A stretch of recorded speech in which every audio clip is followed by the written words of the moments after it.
This is Real Learning with Real People. These conversations are with real people. They're unscripted and they're designed to pull tidbits of information from people who are grinding right now to get the most out of their lives. With minimum amounts of editing and maximum authenticity, we hope to provide lessons that anybody will find effective, relatable, and entertaining. We seek to have guests that provide learning that's based on their life experiences. Some are chosen because of their experience as high performers in sport, business, or education, and other guests have been chosen because they have meaningful lessons to teach, and I want to make sure they have the platform to share them with the world. The language in these videos is sometimes mature, as I'm always encouraging guests to just be themselves. This is all part of making sure that we do our best to give you content that is both authentic and effective, and that you truly feel like you can utilize the real learning and connect with these real people. This week's guest is truly changing the world by using physical literacy and health education as his superpower. Dr. Dean Dudley is a senior lecturer and researcher of health and physical education at Macquarie University in Sydney, Australia. He's a 2012 Churchill Fellow and was an expert consultant for the United Nations Educational, Scientific and Cultural Organizations, or UNESCO, Quality Physical Education Guidelines for policymakers, as well as the Kazan Action Plan, ratified at the 6th International Conference of Ministers and Senior Officials responsible for physical education and sport in 2017. In 2018, Dr. Dudley was appointed as an independent specialist in health and physical education by the International Bureau of Education and UNESCO. Now, I read his work during my physical and health education degree. I first heard him speak in person in 2015 and then was able to speak at the same conference as him in 2019. First of all, I truly believe he's living the dream. Second, his research, both in depth and breadth of impact, is so cool. Third, he's got a great no BS attitude toward low or fake support of physical literacy. And finally, he is super cool. Yet another interview where I get to chat with a hero of mine, and I'll be stopping by the beautiful Macquarie University, who is one of the best websites I've ever seen from university, when the Boost Institute goes to Australia. Here's my chat with Dr. Dean Dudley. Hi, Dean. How are you? I'm well. Thanks for reaching out and having this conversation. Yeah, no problem. Like I was saying to you before, I have kind of a streak of Aussies going right now, and I had told the other two that I've recorded with so far that I think I'm going to kind of market it as an Aussie week, and we'll do 3 episodes in a week, and we'll have everybody plugged in at the same time. We'll be releasing the episodes in the middle of the night, my time, so that hopefully some of the people on your end can watch them. Okay, well, that'd be great. Everyone's shrimp on the barbie that week, eh?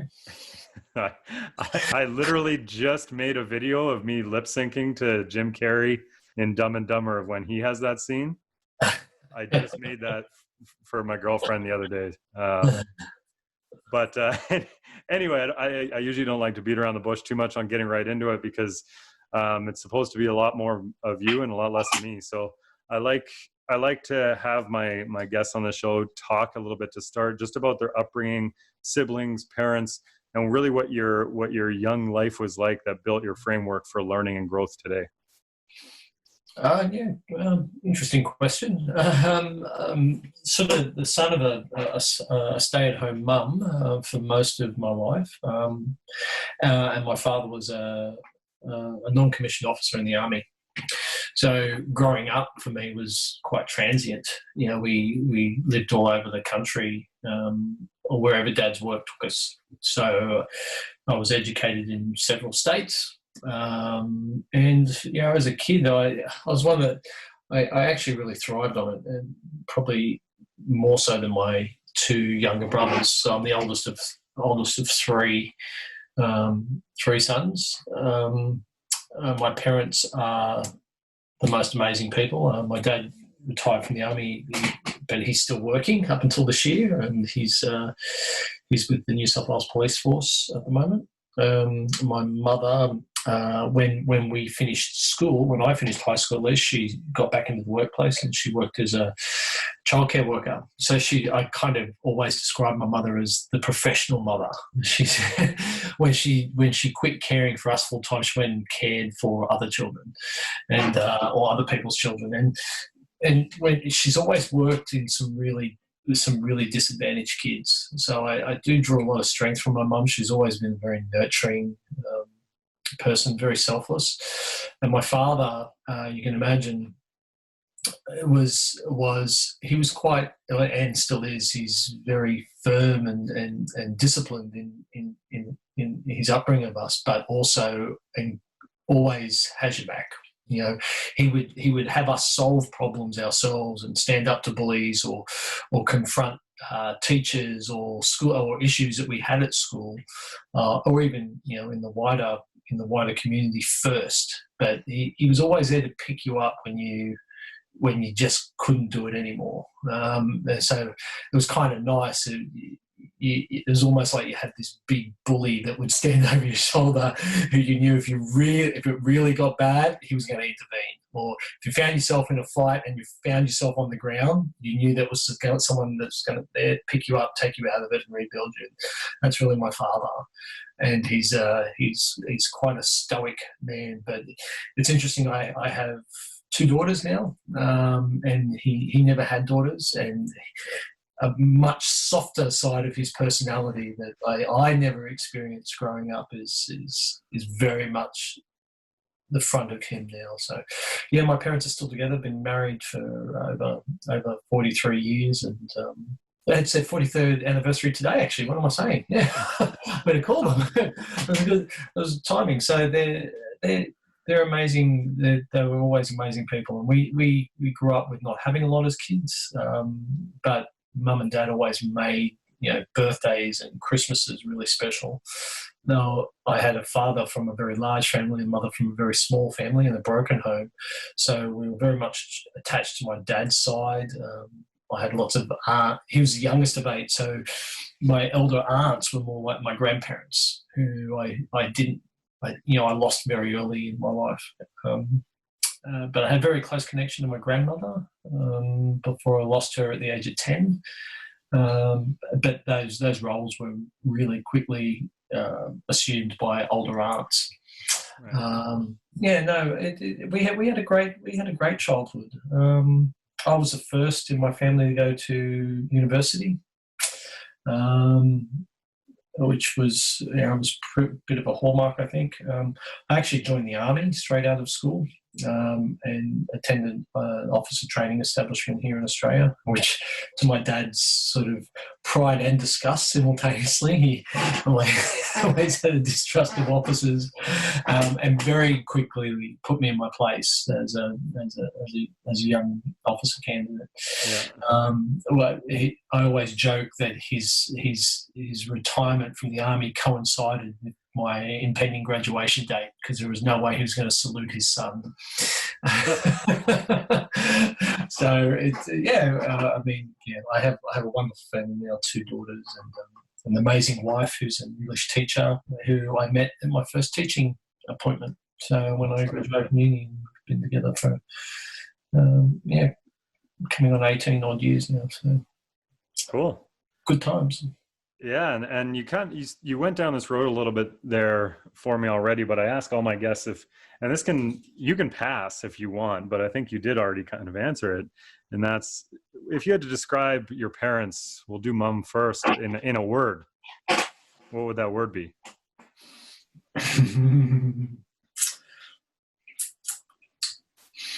I could use the same word for both my parents. Lovingly stubborn. Is that a hyphenated word? Yeah, I think so. If you can imagine people who are so generous in their love for their kids, but also if their character flaw is, once you cross them, you kind of cross them for life. So what I found, both my parents, they always had our back. Our whole lives, but I also saw incidents where they were wronged by friends or by family, friends and family, and they were quick to forgive, but they never forget, if that makes sense, right? Yeah. So, and it's actually a trait that. Because I think it was kind of instilled in us as kids too, that I've had to work hard to overcome, because I see it as something of a character flaw. Okay. That's interesting. critical of my parents, but they were amazing in one sense, but their flaw was, a bit hard to move on from things sometimes. Fair enough. And so I wonder, and maybe you've gone down here in personal reflection or something like that before, but now you work, I would describe you as a bit of a maverick. Is that fair to say, in your field, I guess, professionally? I feel if someone considered me a maverick, I'd probably wear it as a badge of honor. I actually don't think I actually don't think that I don't know if I can make that position. I don't think I can assert that position. I think if someone sees you as a maverick or an iconoclast or someone, that's an external determination based upon what they make judgments of your work or your personality. Yeah. What I will say is I'm not shy in speaking out or challenging accepted wisdom. Now, if that's considered maverick type behaviour, then I suppose I fall into that category.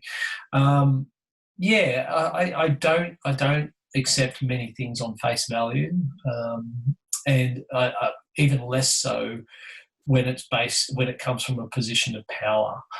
And what I mean by that is I think, and this stems back to being raised in a way, is that coming from a sort of lower middle class background, is that my parents always wanted me to stand on my own 2 feet, and they always wanted me to be able to substantiate anything that I did on its own merits. And so meritocracy very much resonated in our family, that ideas and effort and values, they count above position. Because we didn't exercise, I wasn't raised in a position where we had any social power or where we had even any really intellectual power. I came from parents who were very working class. Neither of them finished high school. Okay. Right? I had but they instilled values of education and learning in their sons. And I learned quite early. Well, actually, it was a funny journey because in primary school, I found myself being incredibly bright and, some would say exceptional amongst my peers. And then when I went into high school, I learned that actually didn't put me in good social stead. So to a long time, I probably dumbed myself down in those senior high school years. I tried to fly under the radar, not attract so much attention. But as I became a young adult, I saw the error in those ways, and I feel like I've almost leveraged for my current career and the work I do is I've had to reach back into those early days, the 8, 9, 10, 11, 12-year-old in me that was so thirsty and so hungry to know everything about everything. It's interesting that you kind of come to that now, and the buzzwords are in like beginner mindset and white belt mentality and stuff like that. But you've been doing that for, sounds like, a long time. Yeah, no, it's really interesting when you reach a point in your career and people want to tag you with the title of being an expert, and it's one of these things I actively reject. I won't write it anywhere. I mean, I've even held positions where that's been part of the title, like expert consultant. But I reject the notions of expertise, and the reason I do is because in the expert's mind, the possibilities are finite, or they're limited. And I think in a beginner's mind, the possibilities are endless. And when you approach every problem in your life from a beginner's mindset, where you actually don't know what the outcome is to be like, there's a real creativity in thinking and opportunity. It's I suppose I was going to say something else, but I've lost my train of thought. But I'm just writing, do not call him an expert in the title of the show. Oh, absolutely. I did not. No. Oh, that's the thing I was going to say is that one thing, that's what I was going to say is I actually find myself, if you do some research, there are some people that express this same concern. I really, one of the things that I do suffer from is this phenomenon of imposter syndrome. I don't know if you've looked it up, but every day I'm just waiting for someone to call bullshit. Yeah. Absolutely. Everything that I've written, anything that I've spoken about, I'm just saying, that's just bullshit. And that fear of being called out on that and being revealed, exposed as something of an imposter forces you, or at least it forces me, and I'm sure it does other people in this position, to be constantly learning and thinking about how you're going to be called out on that. So it becomes almost this self-fulfilling learning prophecy. I'm so fearful of being called out on what I say is that I'm constantly finding myself in a position learning to defend what I've said. Yeah. That's and it's super interesting, actually. So we end up talking about imposter syndrome a lot on this show, and oh, really? Yeah. So we didn't get a chance to talk about this, but my undergrad's in phys ed, but then my master's is in psych, and the company is really built around that's one of the things that we end up attacking quite a bit is different imposter syndrome tenants, largely in kids, as they develop what you're talking about now in your adult life. And when you talk about the idea of the title of expert and that really not appealing to you, it's interesting because those two things often go hand in hand. The concept of having an end goal, an outcome that you're focused on, and being kind of a little bit more likely to have some of those imposter syndrome kind of feelings. Whereas when you look at it from a concept of mastery and you really pay attention to having the journey be more of the destination as opposed to a destination being the destination, all of a sudden the imposter syndrome starts to go down. And so I'm curious, is there areas where you don't think that you would ever really feel that imposter syndrome of your life, as opposed to the areas where you're a quote unquote expert? No. No, it's universal. Yeah, and and I think as I get older too, I think that it's starting to stem into areas that I initially felt incredibly comfortable in. So you're probably familiar with the Dunning-Kruger curve, right? Oh yeah. Okay, so when you think about that, and if you use the Dunning-Kruger curve as a something of a model to explain that, I think you kind of have to. You find yourself in this permanent state of existence, always thinking there's more to know here. I can never truly understand everything. Even from a mastery perspective, what is mastery, if anything, but a capturing something in a point of time, but it's never absolute. Yeah. So, if I think beyond things that I think about being in the ocean, and as a young teenager, being able to surf and swim in the ocean, and doing so with great lack of fear and exhilaration. And now I'm in my early 40s. Every time I go surfing or I go scuba diving, I have more apprehension now as a 43-year-old than I ever did in my teens or in my early 20s. And that apprehension is based upon that. As much as I do know about these things, I'm now more so than ever increasingly cognizant about how little I do control. Right. Yeah, and it also opens up your mind to the experience too. I mean, it becomes a much when you find yourself, whether it be in the ocean or whether you find yourself, lecturing in front of a group of people, that the experience itself is incredibly rich because you become so tuned into the scope of the experience beyond just the outcome, which I think speaks to your point about the journey, right?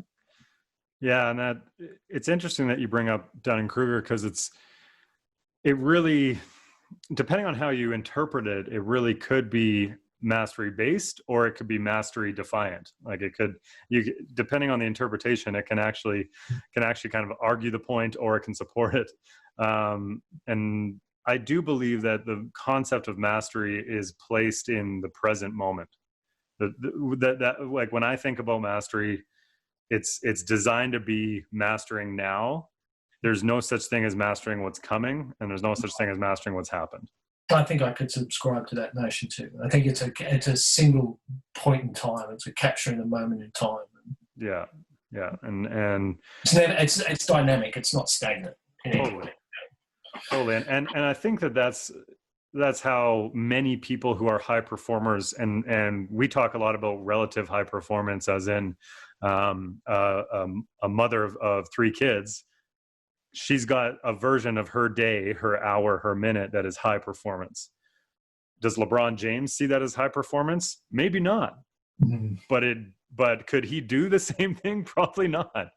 So high performance really does become relative, and because of that, I think, well, I know whether you like it or not, you're a high performer in your field, in my opinion, I guess, and you're somebody that, as a physical educator, I know a wide variety of people who look up to the work that you've done. But I'm curious, all that being said, if you're on the pursuit of putting out really good product, or if you're on the pursuit of really just being the best version of you. Something else. I don't want to just make it a binary. It's not. I don't think it's a false dichotomy. So that's a good point. So I reject a notion that I'm trying to build a brand around me. Not that you said that, but mm-hmm. I kind of have an aversion to people of that ilk, to be honest. And there are a lot of them in our field, not necessarily in education more broadly. So, you know,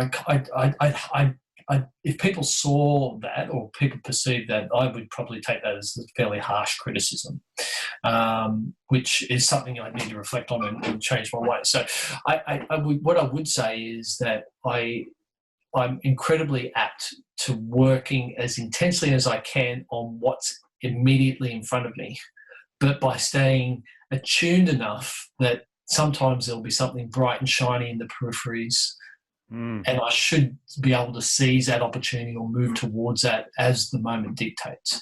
So one of the travesties of academia is that the system is set up in a way for you to become hyper specialized, very narrow in your focus and dilemma. And I don't think that there are any problems in the modern world that can be solved in that space.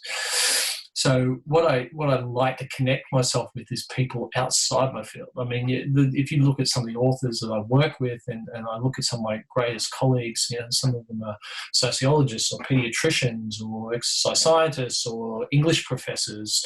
I mean, the diversity, and these are people that have really shaped who I am. So I think of who are my mentors. One was an English professor, and you know he would quote Bob Dylan to me more than anyone else you'll ever meet. But I didn't grow up in that genre. I didn't draw any inspiration from Dylan. I do now, and I see the world in a different lens, and find myself, that little voice in my head saying, what would Dylan say?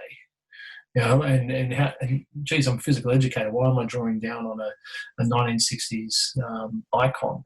I think of people who work in fields outside of education, in medicine, and how they determine causality. What methods would they employ? And a lot of those arguments are actively rejected by my peers. And I think I could argue quite strongly that if you were to judge my career based upon the income I draw, or the ranks that I've held, or the rank that I hold within the university, I've been a failure. Right? There are people who have far excelled where my position is, but I'm also aware that I'm incredibly happy with what I do. And that pursuit of joy that comes every time I publish a paper or speak at a conference or have a conversation like you and I are having now with someone who's read something or thought differently or comes to me with a question, or even a student that I teach in my class that pushes back. They're the moments of exhilaration for me in my work. Yeah, so it does, I think, very much speaks to the journey and yeah. being able to capture those. And don't get me wrong, is that there are incredible depressions in that as well. I suffer from that probably as much, if not more, than most people. And yeah, wow, there's a lot there to unpack. I think it brings me to the question that,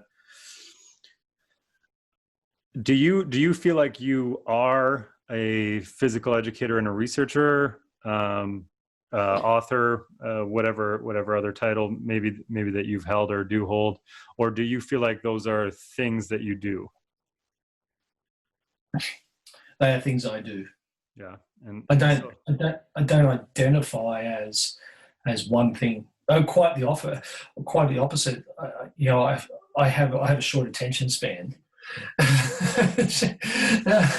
So I actually I think people ask me what I want to do in my life, and I still don't know. And my wife accuses me of always seeing the grass is always greener somewhere else, or to do something. I'm so enthusiastic about new ideas and working with people. And you know what? And this is my problem too, is that what I find is that I love the beginning of new work relationships, right? So when you start a new job and the excitement around that and the energy, and then it just wanes. When I get bogged down in bureaucracies or process, or the stuff that isn't high energy, isn't moving me at 1,000 miles an hour. My interest wanes, and I'm always looking for the next best thing.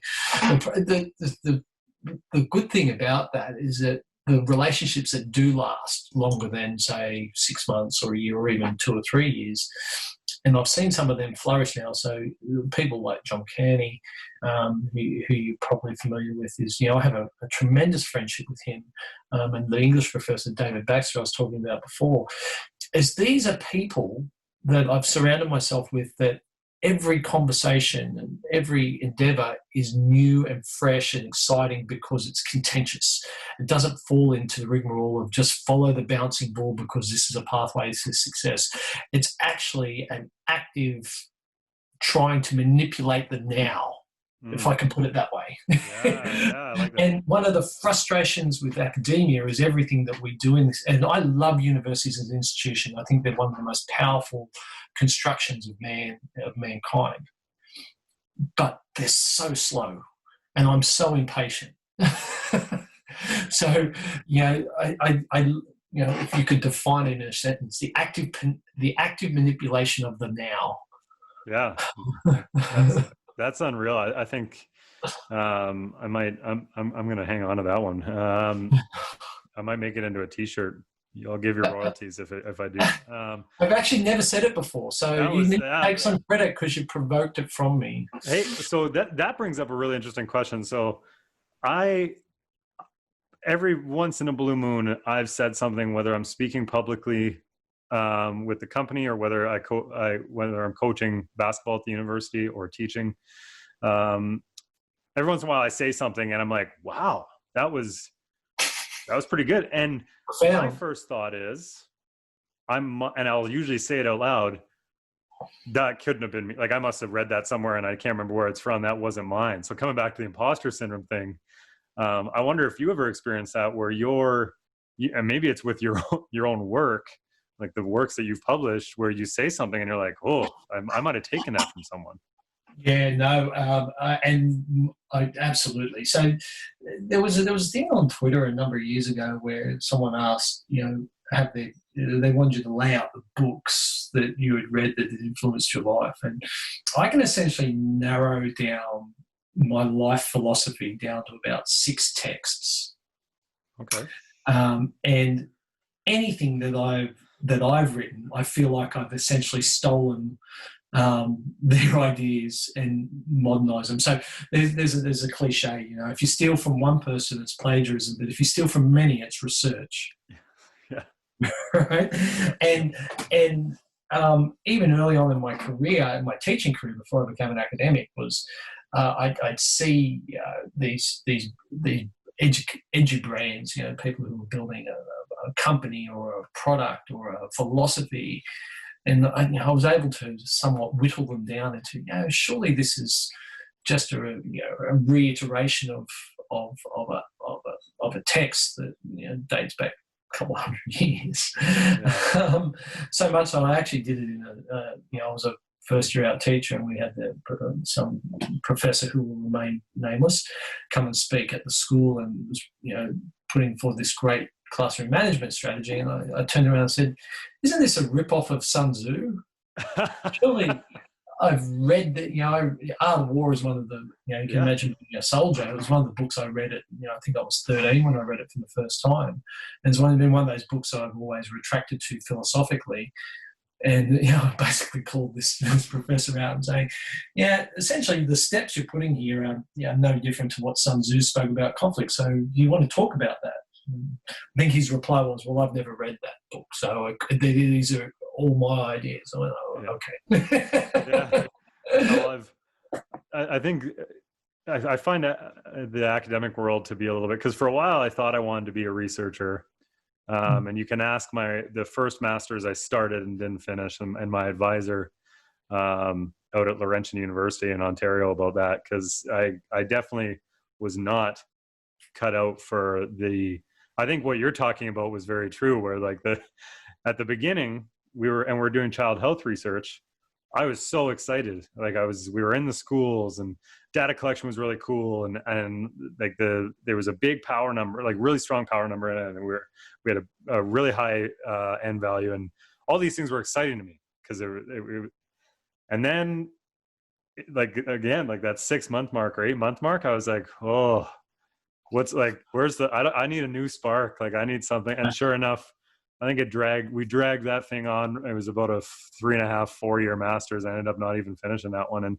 And I learned in that time that, and I don't know if this is a fact, so I should be careful not to trump it too hard, but it's never, there's no such thing as an original thought anymore.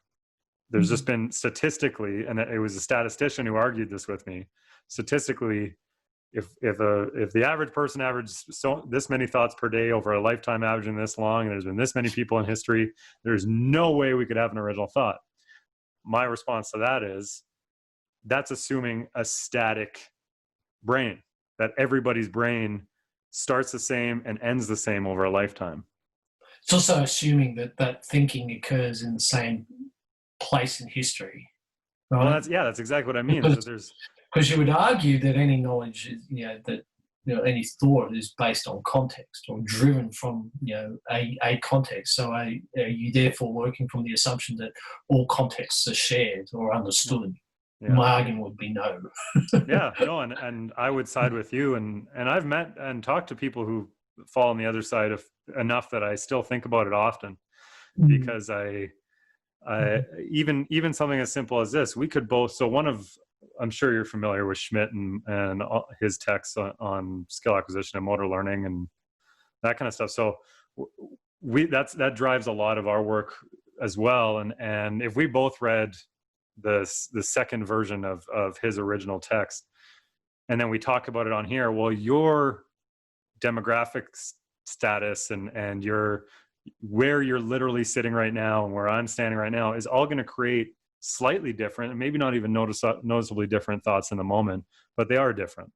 And not only that, but it's also a very sad way to view the world. Yes.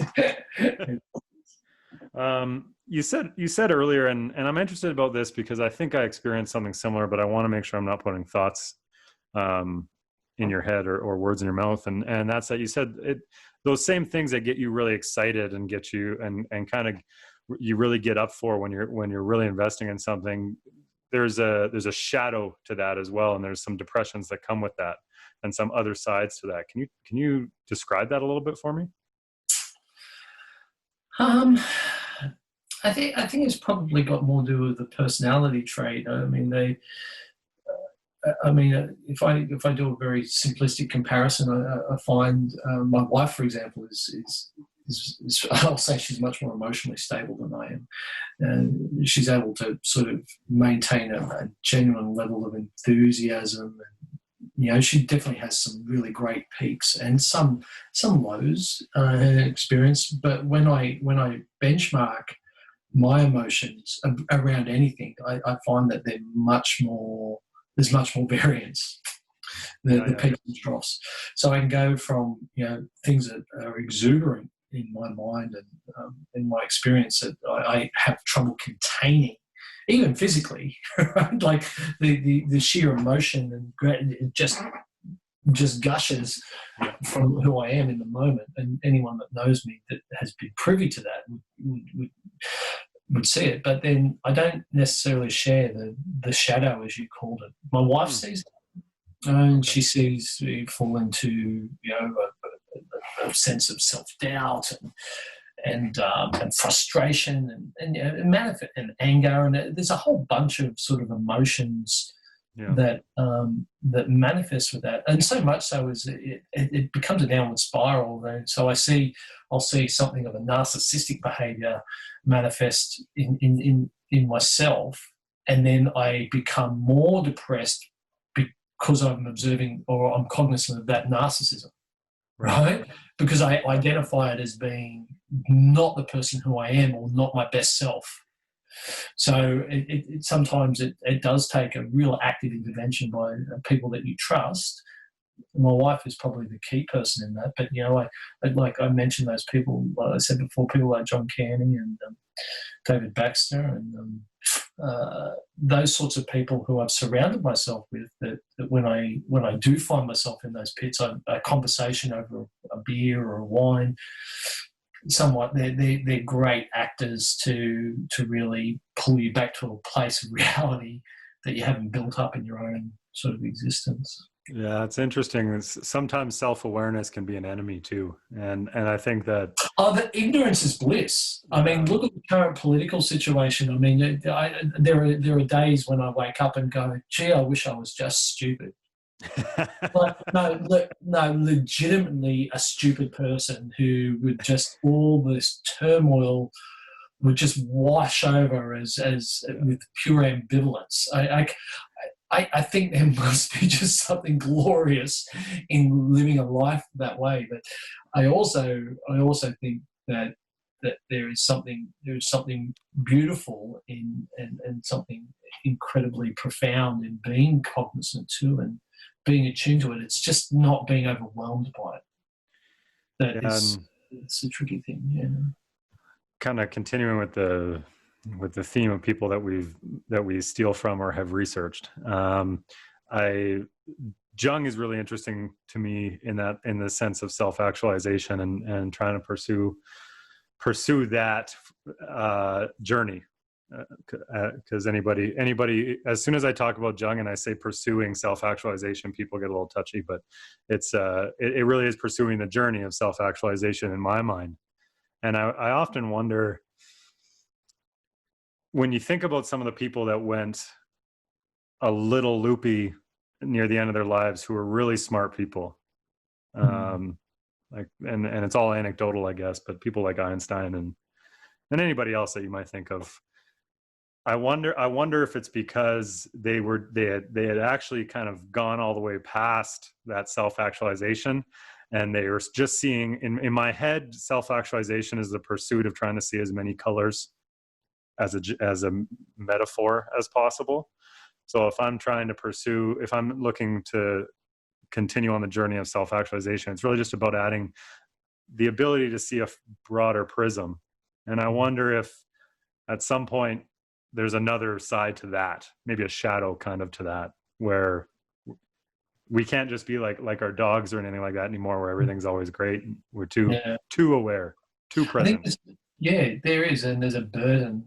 There's a burden that weighs someone down with that. Now, I wouldn't put myself in the category of some of those people you're referring to, but we do see some of the most brilliant people exist at the end of that that spectrum where they're seeing things that, or experiencing emotions that, you think of people like John Nash, there's a good example too, right? So the mathematician, that their minds explore facets of existence that, just don't, for most people, we can't comprehend. But I think, we're all possible of living in a world or in an existence where I'm trying to articulate this in a way that doesn't just sound fluffy. That's good. I don't know about, for me, I don't know whether I would consider myself on a passage of self-actualization or a pathway of self-actualization. I think that at the end of the day, it's very much almost a what was his name? Our lives at the. I'll think of the quote in a minute, but Lacan, right? So Lacan kind of speaks about this notion that at the end of the day, it's not by what we accrue; it's about how our lives have impacted and influenced the lives of others. Right. So if you're on a journey of self-actualization that can only be measured by the impact and the betterment of others, and a lot of that comes through service. So if you read work of, I'm really influenced by Rifkin, Jeremy Rifkin's work on the empathic civilization, and I think very much that we can't be defined by what we produce. We can only be defined by how that allows us to better understand each other. That's badass.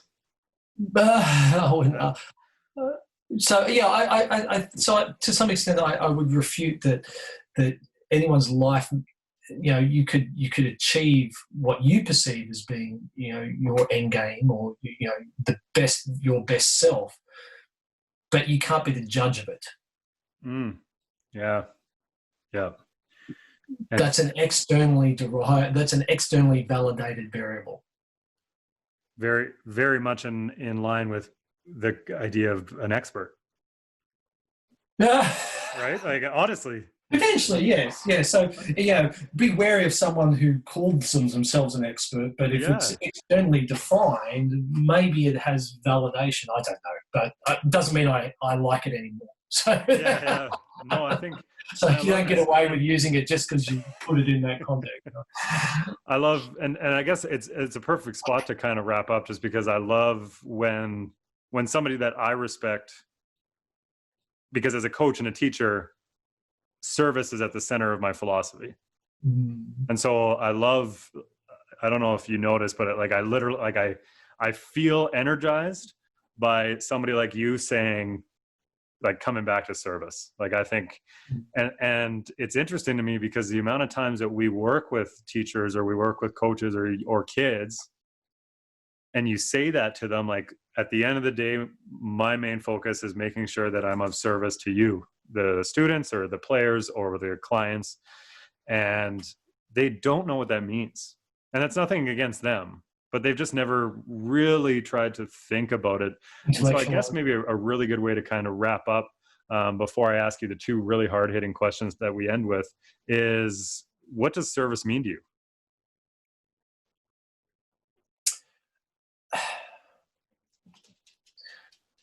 I think service is it's a selfish emotion, and it's a selfish emotion because through service of others comes a satisfaction of, or it becomes a validation of your own existence.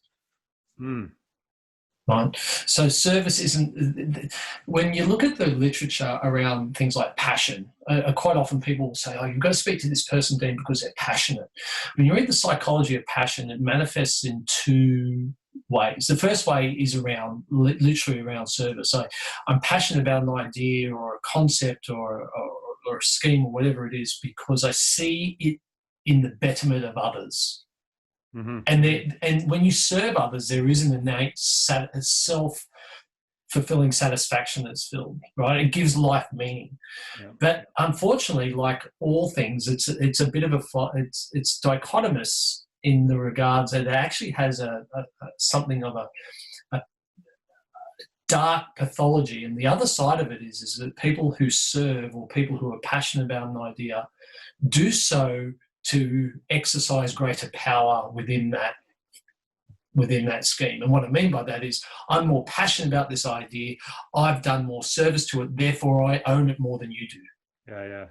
Right? And we see that, don't we? We see it in teachers. I'm a passionate teacher, and there might not be any substance behind it, but because their passion and enthusiasm and emotions are put at the forefront, they're using it as an excuse to exercise more power in a situation.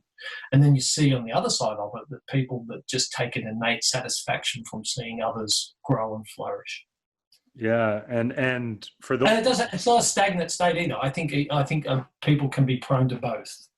Yes, yeah, I would tend to fall on that side too, and it's interesting because you take that away, so those people that you're describing in your example, teachers, all of a sudden, when that reality hits, like, hey, you're not the most passionate teacher in the world.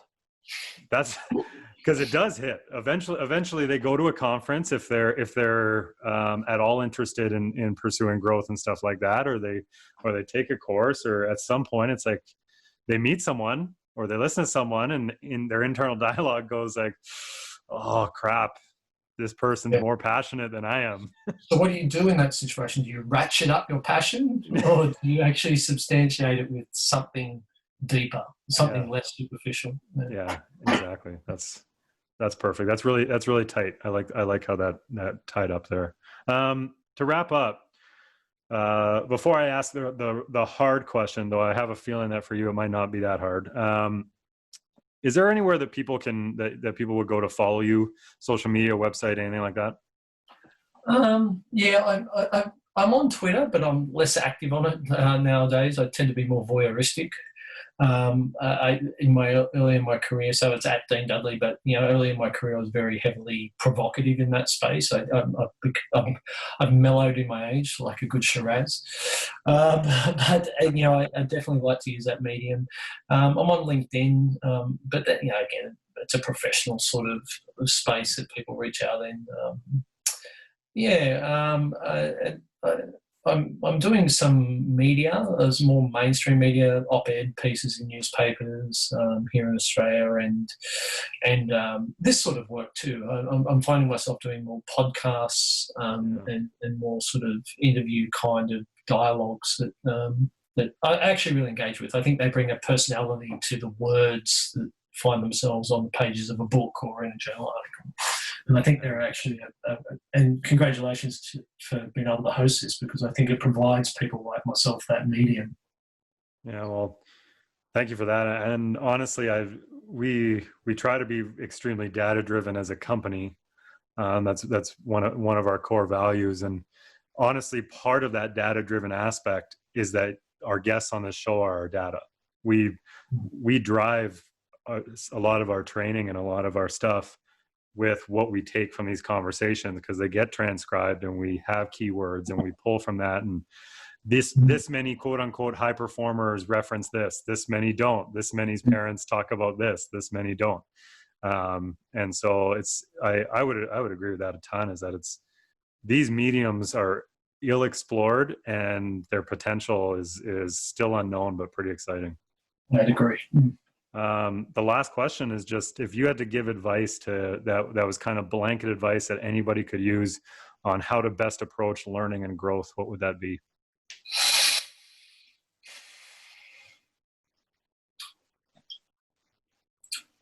Breadth, right? And what I mean by that is just because you have an interest in a particular area or a discipline, don't think that the most obscure thing you read or listen to or learn or expose yourself to won't influence it in some way. It's very Piagetian in its notion, in terms of, I think that we can quite often exist comfortably in a state of relational thinking. We're happy when we can tie fairly concrete learnings together into more complex concepts. But the real beauty is in the abstract. Just like art, just like music, just like athletic performance, the things that blow us away are things that we weren't able to actively construct following logic or whatever was presented to us as the logical pathway. Yeah. And we know that very few people actively pursue that. If I steal Einstein, thinking is the most difficult of all exercises, which is why so few people engage in it. And you've got to be comfortable in the uncomfortable to be there, right? You've got to be willing to be criticised. You've got to be willing to open yourself up to ridicule for having an idea or a unique thought. And my firm belief is that we're really not going to solve many of the issues that we've been asked to solve as teachers and as humans on this planet unless we dabble more in that space. So we want that to emanate and be rewarded in how we teach, but more importantly, and how we learn as well. So. See, I knew you'd have a pretty good answer then. No, I wouldn't go that far. Well, hey, I appreciate. I know I got you there in the morning, so I appreciate that a ton, and I know setting it up took us a little while. So, but the stuff you gave me, and one of the things I've come to learn from hosting this now is that at the beginning I thought that a guest was really solid, and it was really going to be a solid episode that people would like when I had a page full of notes. And what I've come to learn, like with this conversation, is that the best ones actually end up being the ones where I forget to write my notes because I'm locked in that much, and I got to go back and rewatch it to actually take my notes. So thank you very much for engaging that way. I really appreciate it. Yeah, no, I appreciate the opportunity, Ken. So stay in touch. It was good fun. Absolutely. I'm gonna come to you as soon as I'm able to. Okay, that'd be great. We look forward to it. Cool. Take care.